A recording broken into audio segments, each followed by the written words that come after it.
Yeah, I saw a post from Kat. Yeah, it's not a brilliant picture of the baby because it No, more machine than baby. well, there's no machines anymore. The baby, Oh, good. yeah, they've taken the baby and Helen's now out of all intensive care, like intensive. Is she awake and everything? Helen, yeah, she's been to see the baby. She's Good, good, good. Because last I talked to you, they had yeah, no, stated. she's Yeah. yeah, Oh, we're coming in. Okay. as of yesterday. We are coming in now. You have a great Yeah. show. Thank Thanks. you.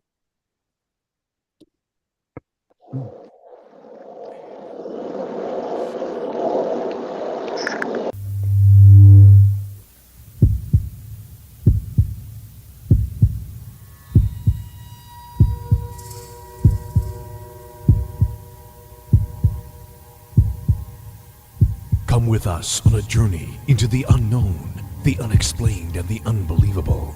We will test your senses and challenge your beliefs. A world where science and religion clash. Or do they? You will meet real people and hear real stories, but you will not believe. You will witness strange sights and hear strange sounds, but you will not believe. This is the New England Ghost Project. Welcome to the nightmare. Good evening, everyone, and welcome to Ghost Chronicles International. I am Ron Cole, your host, the gatekeeper around the unknown, the unexplained, and the unbelievable. New England's own Van Helsing. With me, my co-host from the land of the Red Dragon, or depending where you are. Well, Red Dragon, White Dragon, I don't know. Anyways, Steve Parson. And from the land of the snow and ice, we've got 6 inches You got of snow. snow? You got snow before us? We got snow. Oh, God bless you. Yeah, we got 6 inches of snow here. Seriously, 6 inches? Yep. I didn't think England got that much snow. Oh, it happened. Huh. Normally, what's like the most you could remember? oh, I remember it waist deep. Really? Before I moved down here, there was I think about 10 years before I moved down, it was up to 10 feet deep one year. 10 feet. Yeah. 10 feet. Yeah. We never got 10 feet here. This was exceptional. And I guess it was. Villages were, whole villages were cut off for several days. Oh, wow. So, but no, it's still fall. Pardon? Do you have snow plows and everything? Oh, yeah. Oh, okay. Yeah, it's still falling outside, actually. That's pretty anyway.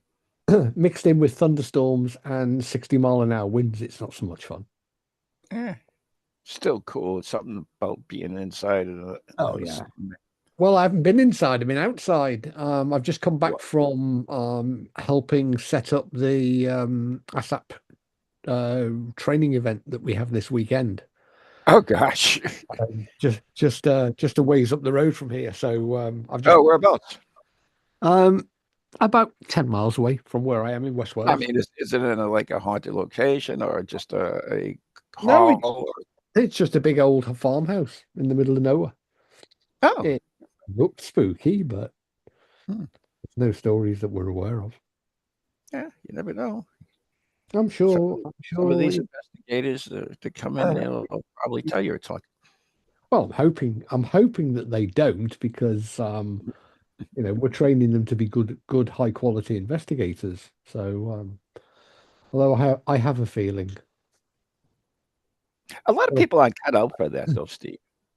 Sorry? A lot of people aren't cut out to be good, high quality investigators. They get bored, basically. Well, that's true. We recognize that, we understand that, but these are people who are. I mean, we don't automatically, train everybody. You volunteer to be trained, so they're obviously keen to undergo the training, and hopefully, as a result of the training, they will become more critical in their approach, because that's really what we teach: critical thinking skills, critical observation skills. That's important in anything, actually. Yeah. It's about being rational and level-headed and objective in what you do. Mm-hmm. Do you get teams that come in and do the training together? Well, this is for ASAP. This is ASAP's own in-house training course. Yeah, I know that, but I'm Um, sure there are teams that joined I ASAP. mean, ASAP does. I mean, membership of ASAP does not preclude you from being a member of another team, and many of the people in ASAP either run their own teams or are members of other teams, and Yeah, so that's what, the benefit there, of course, is once you have a few hopefully well-trained members, individuals, then that kind of cascades down through other groups and teams. mm-hmm. Yeah. And has a and on some occasions we have noticed it has had a positive effect. So yeah, so we're going to be that officially starts on Friday, but some of the I mean the venue we've got from today for 7 days, so we're in the middle of getting the room set up for the training, and because it's not just all training, we've arranged there's kind of a social aspect to it as well with I suppose in a way it's modeled on Spirit Quest, sort of, kinda, in that we've got trips out to some of the haunted locations in this part of the world. And it's not just related to ghosts because ASAP has a broad spectrum of interest within its membership. So you have people who are not interested in ghosts, but are interested in ufology or cryptozoology. And of course, this area is notable for its UFO related phenomena. Plus, we're not exactly short of cryptozoology out here either. Yeah. So that's I, why there were four reasons why we held it out here in West I do Wales. want to interject just for 1 minute, and you back to it. Is that we've had a bit of a problem here. I just spilt a gallon of tea on me, so I am totally drenched in tea. So you may lose me off and on for a second, but there you go. Dear, that can be painful. Carry on. Yeah, it's awful wet too. Yeah. So, I mean, as I said before, there are four primary reasons why we chose West Wales. The first being the first three being it ticks the boxes for hauntings, ufology, cryptozoology, and other Forteana, and phenomena, other weird stuff. So that's the first three. The fourth one is actually, I think, the most important. It's not exactly on the beaten track, because what we are keen to find are people who are enthusiastic enough to when ASAP gets a case, help my house is haunted. We can dispatch a trained investigator to. So these people will actually be dispatched by. Yes, yeah, that's the end. And so we want people who are willing to put themselves that extra mile. And so we deliberately use some work that is not difficult to get to, but requires a little bit of effort. Yeah. Because if they're willing to do that, then they are commensurately more likely to put themselves out to travel to conduct an investigation. Yeah. I mean, that's a good idea. So these will be actual investigators. So if you have your own team, yes, you wouldn't dispatch a team of this particular one. It would be just a particular investigator. Well, how ASAP works is so we have numerous ways of getting in touch. And then somebody will get in touch, and then that's usually triaged and assessed by the investigations officers. And they decide whether it's cuckoo or whether it's worth following up. I mean, there are some that we can't, like there was one yesterday, I think it was. I want the ghost got rid of. I want it out of my house. Well, that's not in our remit, so unfortunately we can't help them. Because that is the specific clearly stated, after we spoke to them, clearly stated that's what they want somebody who can come along and get rid of the ghost. Well, we Do can't you do that. refer them to anyone, or We can make suggestions. okay? Um, Just curious. That's all. So what happens then is we will we will see where they are in the UK, and we will see where they are in the world, because we also have trained investigators stateside and Australia. Really? And we would then say, well, this sounds like it's worthwhile following up. It might be good for research. It might be, worth taking a look at. So we then pass that to one of our trained lead investigators, and they will then assemble a team. We'll help put together a team with them. They take charge, and then they work with the individual, the client, the customer, the person having the experiences, to try and find some resolution or understanding of what's happening there. Hmm.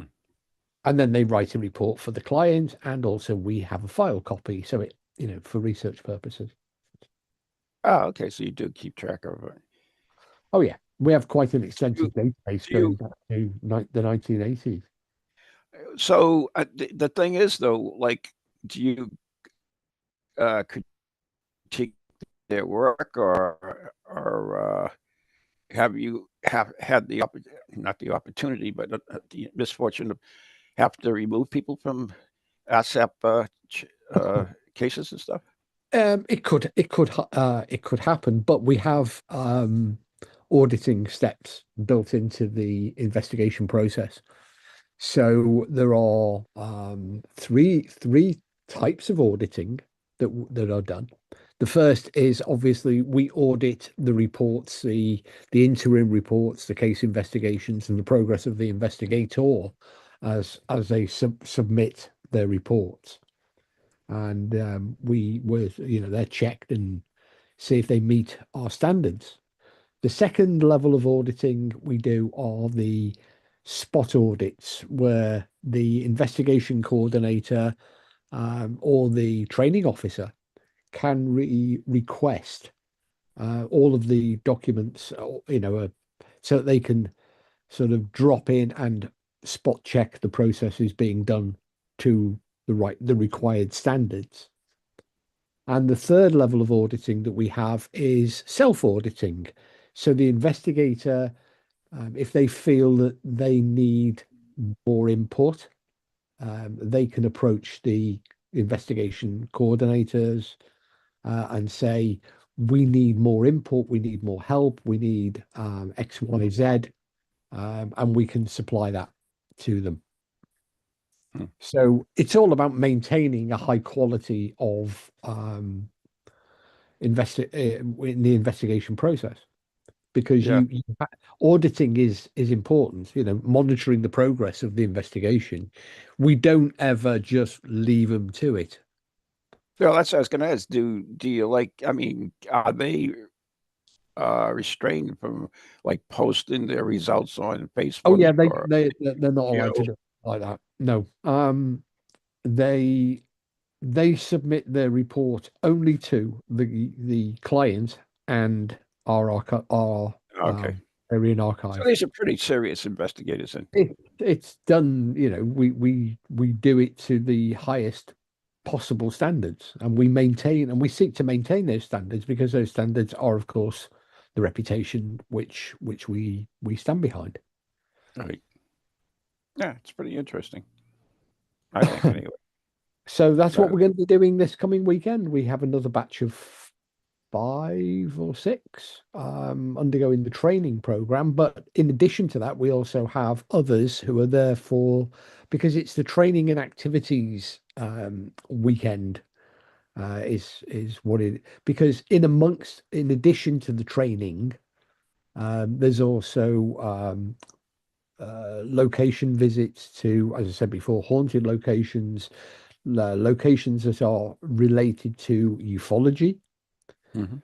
There's also the opportunity to participate if the weather plays ball in sky watching, or going off exploring, looking for cryptozoological activities. And there is also just, I mean, there's one of the activities, I mean, is just plain old going on a ghost walk around one of our local historical towns. Mm. So there Yeah, is, that's interesting. there is and we've got lots of guest speakers coming along to give talks and presentations around the themes of the activities. So, So I assume this is a paid event. yes, it is a paid event. Yeah. Okay. Makes sense. With Maybe there is- accommodation and everything else. So, Oh, really? Oh. they live on site during the Mm. 3 nights. Oh, do you pay for airfare? Unfortunately, for me, it's 8 miles up the road, so it's hardly. I don't get expenses, not for 8 I'm miles. talking about you. I could come in there as a trainee, see, and Yeah, you could. There would be nothing. Well, no, there wouldn't be anything stopping you.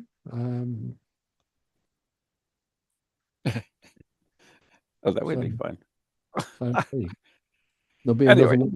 There'll be another one next year. Well, in fact, there might be 2 next year. interesting. I haven't decided Oh, yet. excellent.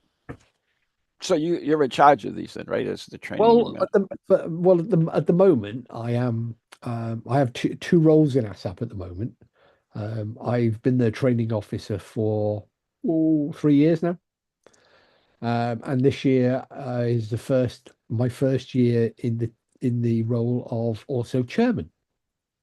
Mm. So I have to Lucky wear you. 2 hats. Yeah, lucky me.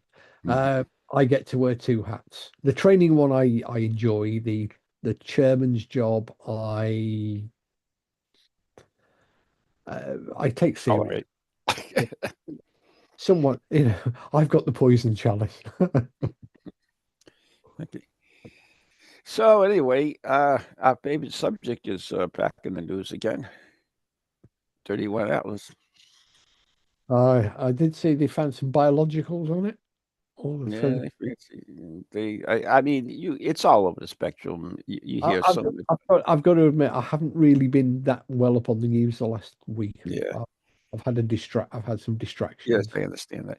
But I saw that like NASA supposedly had a picture that confirms it was a comet, and then other people confirmed it was something else. And it's like it's speeding up, it blew up, it's coming towards Earth. It's everything you could possibly think of associated with this object has been spoken. I did see one news headline that said NASA had called a press conference, but I didn't see the results or the press conference, so I don't know whether that actually took place or whether that was on these weird headlines that you see on social Who knows? media. I mean, the clickbaits. All right. But I'm waiting for the first one that blames Trump. the people like amazed, like oh my God, it's alien technology, it couldn't possibly, it must be an advanced civilization and all this other crap. Well, do you know that on September 5th, 1977,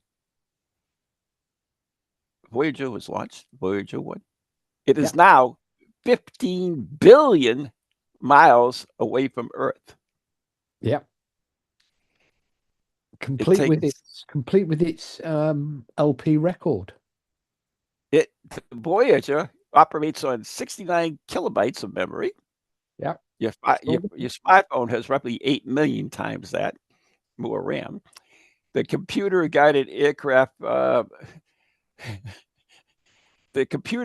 the aircraft past Saturn and Jupiter and interstellar space in less computer power than the 1980s calculator. Yeah, and strapped to the side of it is it a 33 1/3 RPM record? Yeah, a record, yeah, with the thing. I mean, that presumes, of course, that aliens have mastered the LP and the moving coil needle, because you can't even buy them now. Yeah. Do you know that? Yeah. Well, you can because they make it a comeback here in the States. Well, I have the one. come I back. bought one. I got one for Christmas last year. Yeah, You know what the data storage in this thing is? An Well, 8-track digital recorder, yeah. Now, tape recorder. yeah, you see, that's the problem with technology, because we put our latest tech on Voyager, and wasn't it collected by the Starship Enterprise? No, it's still out Yes, there. it was. Yes, Yeah, it that was. was the first one. No, that quite didn't happen. Vegan. Voyager. Yeah. Yeah, Um, it was programmed in Fortran and assembly code language from the early days of computing, written by engineers who used, wait for it, slide code rule on punch cards and slide rule. and slide rule. Now it's 48 years after launch, and Voyager is still continuously transmitting 160 bits per second. Well, they lost it for a while, didn't they? And then it Yeah. perked back up, and they were all like, "Oh my god, it's still transmitting." Yep. You know, we built them properly then. We did, and they was saying that we can't go to the moon. This shows that we could do pretty much what we want to do. Well, out there somewhere in the cosmos is a Tesla convertible sports car, isn't there? I probably burnt up in the sun. No, that's still out there. And besides, it ran out of power anyways because No, it's still out there apparently. NASA's still tracking it. Oh, is it? Yep. Is there a reason why we have a Tesla out in don't you remember? space?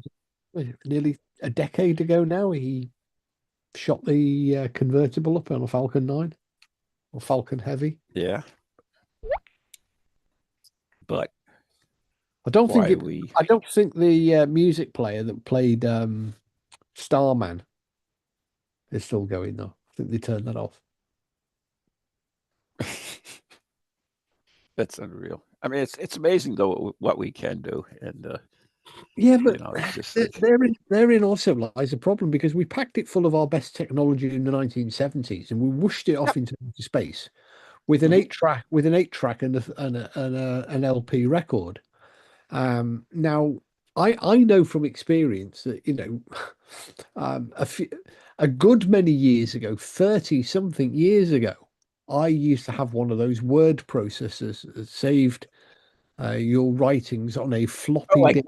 like a word processor or something. Yeah, and my modern computers, you can buy devices for shoving the disks in and attaching the disk drive to the computer, but it looks at the and goes, I don't know what the hell that is. It might be Swahili.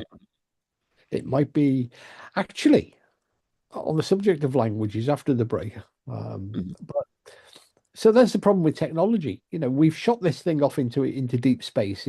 I think it's still in the solar system, but it's right on the edge now. It's got to be 100. How many billion miles did I say it was? It's still officially in the solar system, isn't it? Isn't it inside the Kuiper belts? I would guess yes. Yeah. It's it's if it came back 15 billion miles from Earth. Yeah, but if it turned around and came back, or an alien managed to capture it and grab the LP off the side, the gold LP. I guess even if it came back, we'd be hard pressed to read the code off the computers on Voyager. Oh, I think we have people that are smart enough to figure it out. Certainly, definitely, AI is going to be. I think they'd have to go off to a museum to find the technology. Oh, I wouldn't doubt it. Oh, yeah, it'd be like. Didn't NASA do that recently? They had to go to the museum to dig out some of the stuff from the rocket engines. Well, do you remember the movie Battleship? With the aliens, they had to reunite, bring out the old weapons and stuff. They had to bring out the battleship because it had no computer shit in it. Yeah. So yeah, maybe that's the way to foil things. But it's amazing how intelligent we are and how we can figure things out. I mean, Russia's hypersonic missiles that was supposed to be, our patriots have an extremely hard time of stopping them, is because they're made to go, change course and do a lot of things. But the Ukrainians had figured it out with these stupid little things without even using a bullet. They're able to disrupt the whole thing by playing World War II patriotic Ukrainian songs. And it doesn't destroy them, but what it does is it messes up the computer's connection, and it doesn't know what it's doing or where it is or anything. So it usually ends up miles off a course. So it doesn't hit its target, but it ends up in the field somewhere. But, that's how wars are won and lost. yeah, I mean, it's amazing what man can do The when he puts his ingenuity. mind to it. They sees a problem, and that's what we are. We're problem solvers. Yeah, I mean, our ingenuity is legendary, and that's why it's very disingenuous when people say, "Oh, aliens must have built the pyramids, or aliens must have built," because the people that built the pyramids, of course, are the same people that are fighting hypersonic missiles, same level of intelligence. Yeah. And you go, I want a big rock thing there, big pyramid shaped rock thing there, with a pointy top on it and paint it white.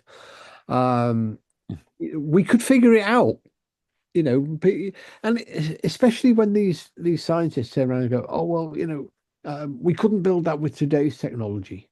Well, we could. It's just Yes, that you could. it's just that nowadays the world is run by accountants. And they're not going to pick up the tab and pay the bill for it, so it never gets done. And so we go, oh, we can't do that with today's technology because we couldn't afford to do it, which is what they're really saying. Right. Whereas, Yeah, that's. I mean, we if you're talked a about that. yeah, if you're a dictatorial, despotic ruler of a whole kingdom, and you go, I want that built, like, or I'll kill you all, they'll do it. Yeah. I mean, we talked about that last show, I believe, on the space shuttle. How the space shuttle was a functioning thing, but it was just too expensive. Yeah. So that's what it did what it was supposed to do. But the accountants also killed the moon program, because he got to 17 and then he went, no, nobody's watching. There's no advertising revenue in this. We're not making any money. That's basically what killed Apollo. I don't doubt it. They got to 17 and went, nobody's watching. Nobody cares. We're not making any money. We're not getting any research money from the government. Let's knock it on the head and go and do something else. Well, that's what I hear. I hear the aliens wiped out the whole climate change. Because back then, of course, climate change was all very much, oh, there's an ice age coming. The world's going to freeze. All this man-made global cooling is going to kill us, and we're going to be inundated with glaciers. Do you remember that? Yeah. Oh, yeah. Yeah, that was the big thing back. You got to remember, I was in the forefront of the Earth Day and all. Yeah. The world's going to freeze. Well, it's going to snow. We're going to turn into a giant snowball. I was my campus coordinator for Earth Day. Well, did you hear the bell as well? The first. Hello. You faded out again. Yeah, but now we're bringing back bullying. Yes, we are. I don't know if I don't know. What the hell? You faded in and out a little bit. We'll be okay. Yeah, I did hear that. Okay, because you did too. So I'm not sure if it's you or me. No, it's definitely you, because I'm still here. So it must be you. Yeah, I'm still here too. So who's the show? No, it must be you. So who's the show brought to us by? We can get Roy to find out who's fading in and out. I'm looking at all my levels, and my levels look good, so I don't know. Well, I've moved, so it's definitely you. Of course, then again. Well, I thought you had a raging snowstorm around you. No, you've just got tea leaking into your computer. That's what it is. Oh, no. Trust me, that tea is all on me. There ain't nothing on the freaking computer. I'm sitting here like a freaking kid with wet pants on. Anyways, we do have. And on that note, let's go to an ad break. Yeah, let's do that. You've been listening to Ghost Chronicles, the Wet Tea edition, right here on TogiNet and Pararex and wherever all podcasts are. And I am Ron Kolick. He is Steve Parsons, and we're brought to you by Circles of Wisdom, 386 Merrimack Street, Methuen, Massachusetts. The Glant Messier Family Law Group, 55 High Street, North Andover, Massachusetts, are the very good friends on Ghost Chronicles Radio on Patreon, who help bring you this show, and also Positively Brilliant Candles by Leslie Martin on Estee. So stay tuned. We'll be back.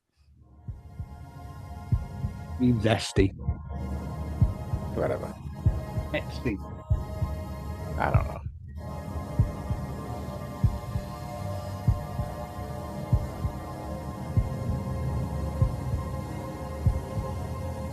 I've been watching my levels. My levels have been good. I don't know. Do you have a paranormal event, book, or something else you want people to know about? Then why not advertise it on Ghost Chronicles Radio? With over 150,000 downloads a month, get your message out to an audience that's interested in the subject. We have a plan at a cost that fits your needs. For more information, contact Ron Kolick at anyghostproject@comcast.net or call 978-455-6678.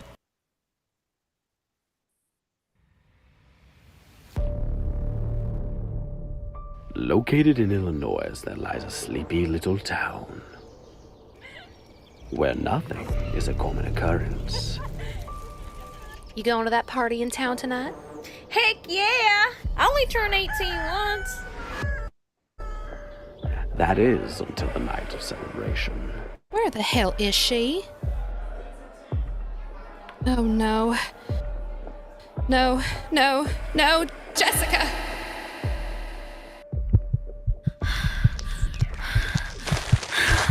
What's happening?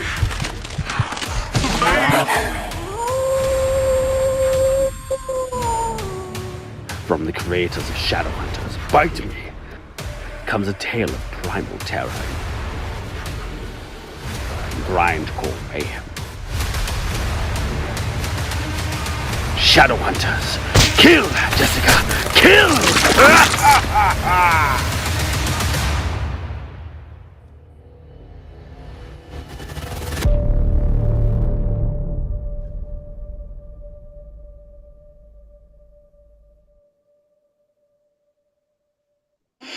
Are you reading me?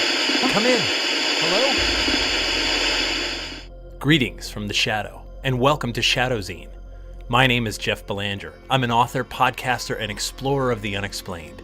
For 30 years, I've been investigating the paranormal, UFOs, monsters, and things that bump in the night.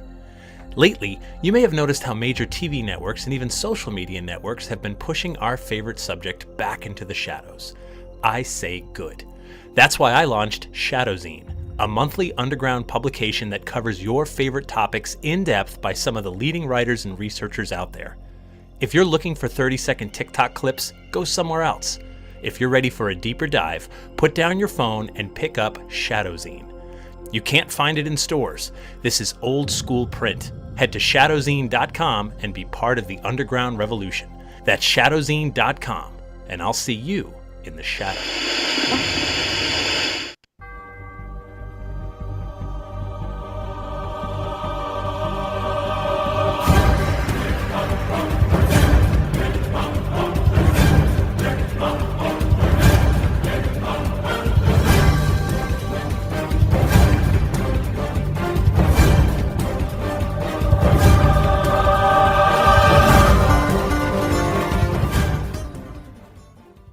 And if you've survived having the tea spilt in your lap and everything else tonight, this is the second half of the first half of tonight's 2 hours of Ghost Chronicles Tea Sodden Mayhem.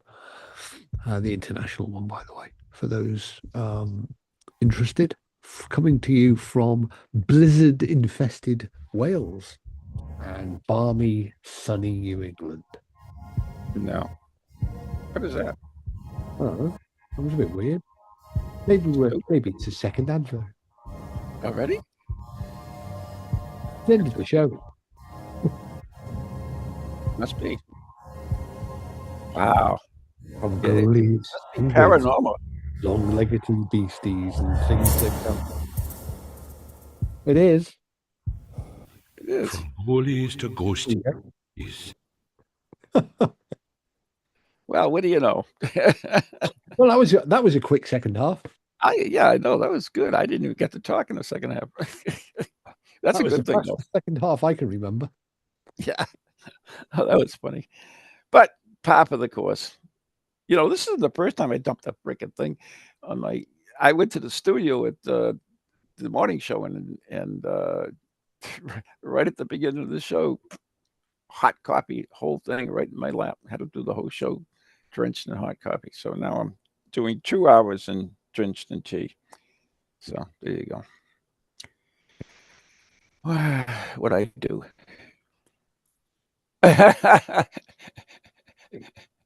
Yeah, we just. I was just telling Roy to leave that in because otherwise anybody listening to the show will wonder what the hell we were just laughing about. Yeah, like we always do, right? Yeah. No, we just leave it in. Yeah, that's fine with me. Anyways. Yeah. Hey.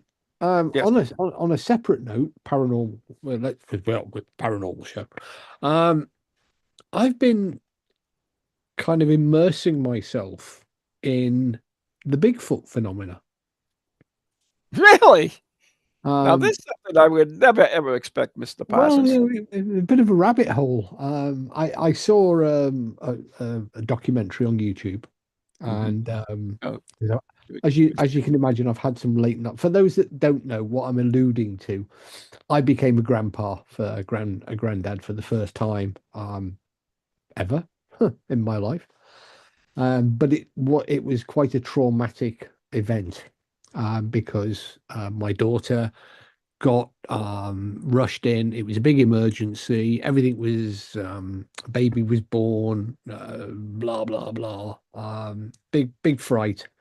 So lots of late nights, lots of phone calls, lots of sitting staring at the television, trying to distract myself and not fall asleep, waiting for the phone to ring. Anyway, as a result of which, I was watching a documentary about the Sasquatch. Yes. And the more I was watching it, the more of the rabbit hole I ended up going down. No. There is actually some fairly compelling evidence. Show me the boy. Well, there isn't one. There you go.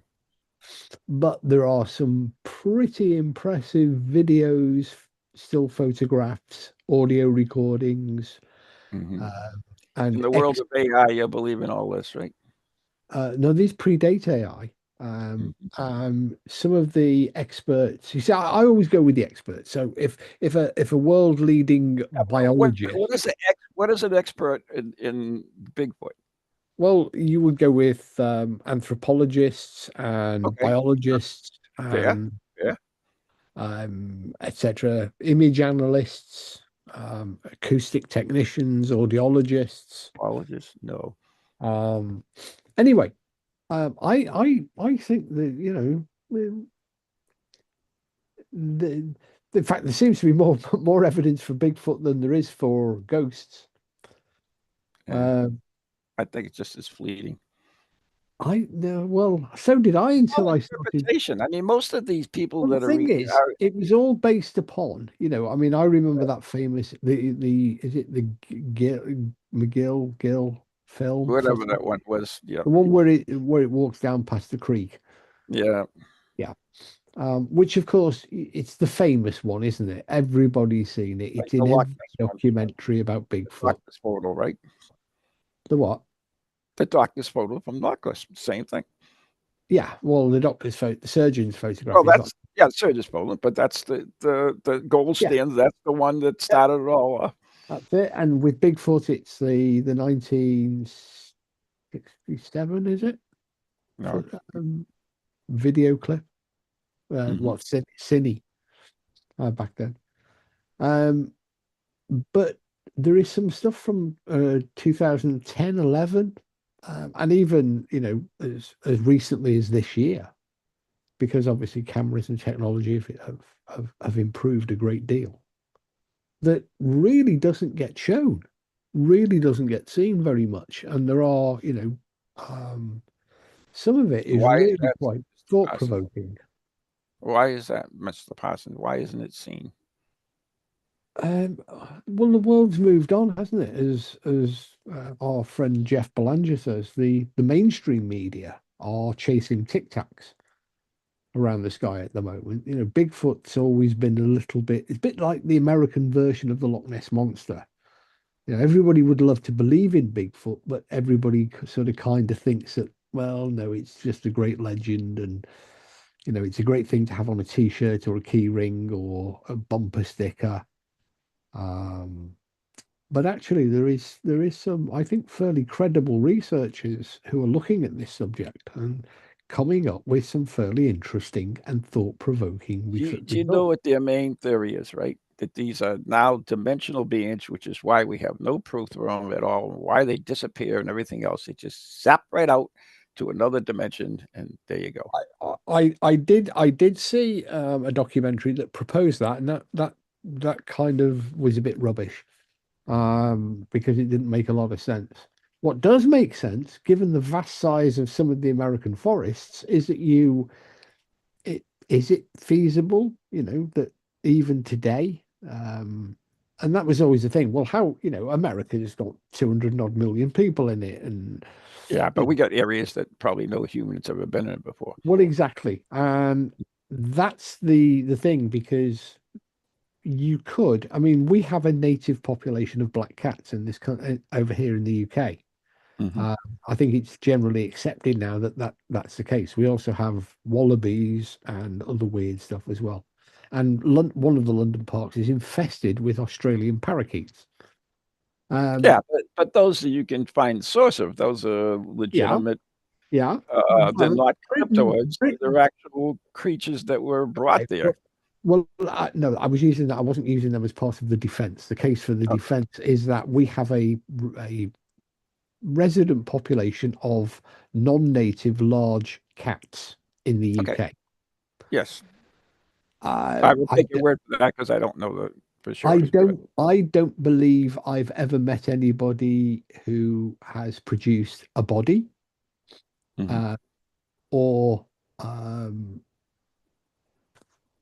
these things are elusive. Now, Britain is tiny by comparison with the USA.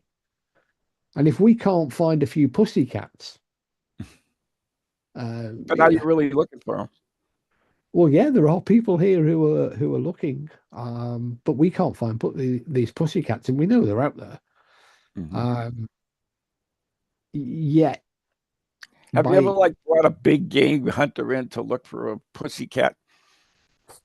They've brought some seriously big guns in to try and track them down, and they found footprints, very like the Bigfoot. They found footprints, and they found other evidence, but never ever found the pussycat. They've got video footage and photographs and eyewitness accounts, and the debunkers come out and say, "Oh, that's just a big tabby cat. That's a dog. You're all mad. It's just a normal domestic cat." But I liken it also to my own experience visiting Loch Ness. And prior to going there, it was like, well, it's just a big lake. It wouldn't be that difficult to find a large animal in the lake. I mean, we know it can't get out, so it's in there somewhere. So how difficult is this going to be? Until I saw Loch Ness, and I saw the landscape around Loch Ness. And it dawned on me then. I think I remember saying this on a show years ago to you. You could put a nuclear submarine into Loch Ness and not notice it was there. It's like, I remember I'd visited LA, and we were leaving LA, flying back to the UK via Chicago. And we took off and we turned over the Queen Mary, and then we headed off towards Chicago in more or less a straight line. And after about 2 hours, they served us a meal on the plane because we weren't even halfway. And all you could see out of the window was America stretching from horizon to horizon. Yeah, 3,000 miles. Yeah. And you realize, America is wider than the Atlantic. And you think, yeah, it's a big place. And then you fly over the forests and the deserts, and you realize the scale of America. And you think you're looking for something that's 8 to 10 foot high. It doesn't want to be found anyway. And even things that we know, like here where I live, we have a very large native population of deer. Now they do occasionally get caught, and they do occasionally get shot and hunted. But we have a very large native population in this area of deer. I have lived in this area for 19 years. I have seen 2. Okay. But let me say on that note, And I don't live in a town. I live in the middle of the country. You realize that America is, especially in that area you're talking about, and any wooded area, you have a vast number, and I mean a vast number of hunters. Yeah. And if anybody's going to bring down Bigfoot, it'd be one of them. Yet we hear nothing.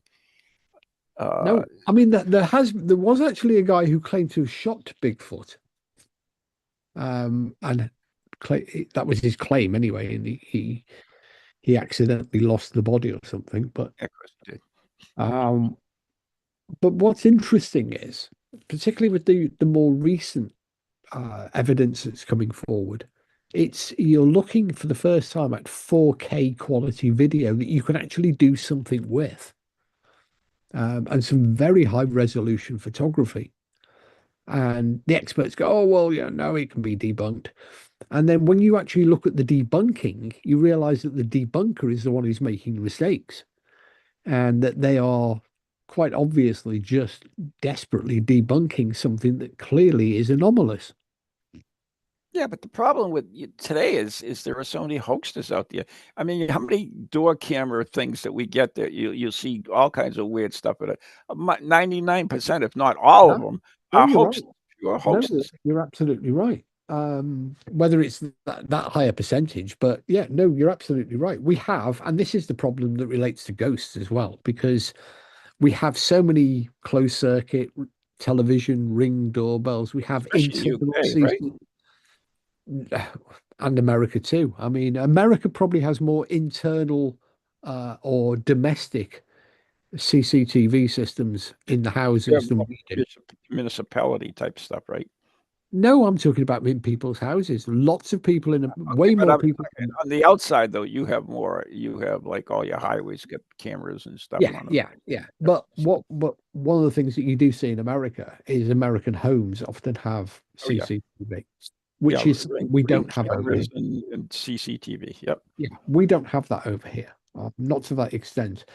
And you could argue that with all of that video surveillance running 24/7, all our factories, offices, castles, other haunted locations that have this technology applied for security purposes, we don't see any compelling footage of ghosts. So does that mean that ghosts don't exist? Well, that's the uncomfortable reality is we don't have evidence from all of this surveillance equipment, or CCTV or Ring doorbells or anything else of anything paranormal. But what is interesting is from the American equivalent Ring doorbells, CCTV, domestic security systems, actually they are capturing things. And the hunters with their trail cams are also capturing unusual things on the trail cams. And I'm not talking about the made up devils and little girls standing in the forest or clowns. Yeah, there's so much of that going on. That's what I'm talking about. Even in the house, you look at some of the ghost footage. there's no way of knowing that stuff wasn't staged or, it's No. just. And, I've said before, one of the issues that we do face these days and why we don't analyze in ASAP anymore or parascience, we don't analyze photography or video is because we don't have the technology to deal with AI anymore. AI is advanced so much that it is feasible that a lot of it could be quite easily created. But if you take the witness, and one of the things that I'm very used to doing excuse me, is determining whether a witness is credible and or whether they're a bit, perhaps a little flaky. Some very, very credible people, in my opinion, are producing some very interesting and challenging evidence that suggests the existence of a large hominid bipedal creature between about 8 to 10 feet high that really doesn't want to interact with humans, doesn't want to be seen, that's out there in the abandoned, deserted corners of America. So, what difference? How does that equate to things like the Mothman? Like there's a guy who's been studying for 14 years, the Mothman in Chicago, and it's like, okay, so if you can believe in Bigfoot, then you have to believe in the Mothman too, because there are tons of reportings on this creature as well. I think the difference is what you're dealing with is urban legend and urban mythology. Now, well, isn't that what Bigfoot is? Well, to an extent, yes. Yeah. But what you don't see is very high quality 4K video footage of the Mothman or the Goat Sucker or any of the others. What you do see though is compelling and thought-provoking video footage of a large All right, when you come over here, hominid. we're gonna go looking for Bigfoot. Well, I'll get. There's plenty of expeditions we can hang on to, and we'll go find Bigfoot for you. I was afraid you might say that. But you heard about the famous attack, right, by Bigfoot on the settlers? I've heard of the Bigfoot attack on the Hunter was it Alaska? Michigan. Yeah, Michigan. Yeah, well, single man. I think there was a. I don't have the information in front of me now, but because I didn't know we were talking Bigfoot, but there was a cabin in the probably the 1800s, I'm guessing the time, and I forget, it was out in the West, of course, and they were attacked by a group of Bigfoot, which well, what are you referring to? Because on the on one of the documentaries I watched, I'm sure they mentioned if it's a good one. there was this took place in the 1960s, and it took place in the Alaska. No, this is a different one. This was Alaska, and there were 3 hunters, and they were in a cabin, a wooden fishing lodge, and 3 Bigfoot attacked the building, and they shot at it with a 1-inch slug gun.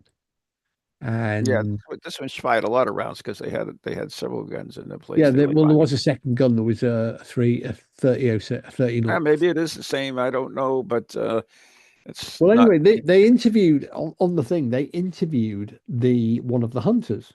That he did an interview, and he was visibly shaking when he was recounting the memories of the attack.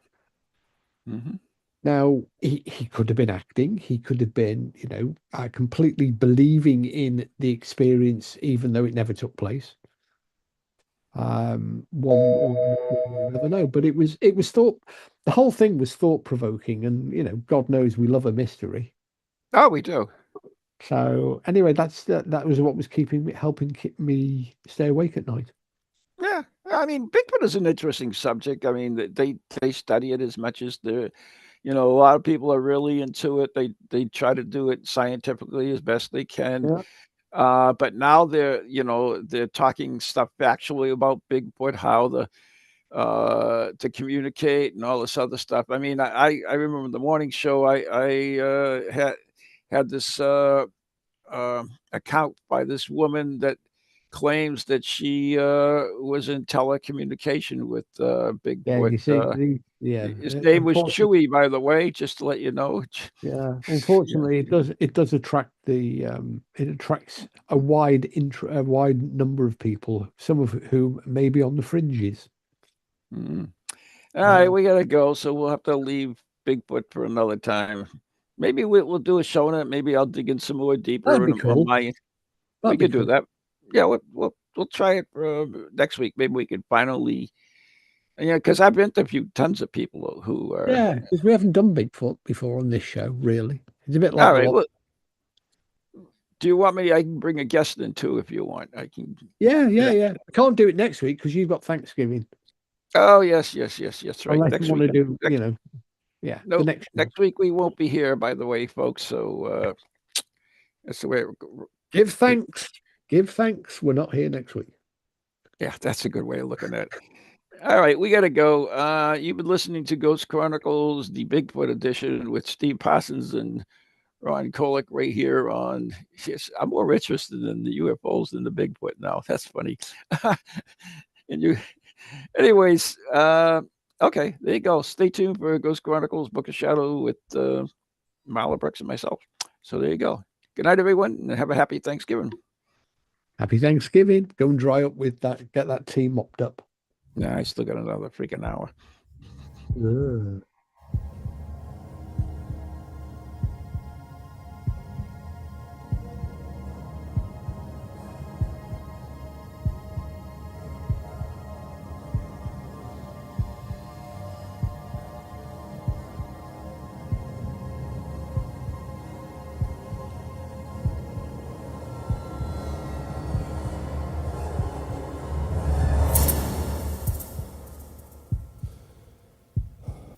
From ghoulies to ghosties, long-leggedy beasties, and things that go bump in the night.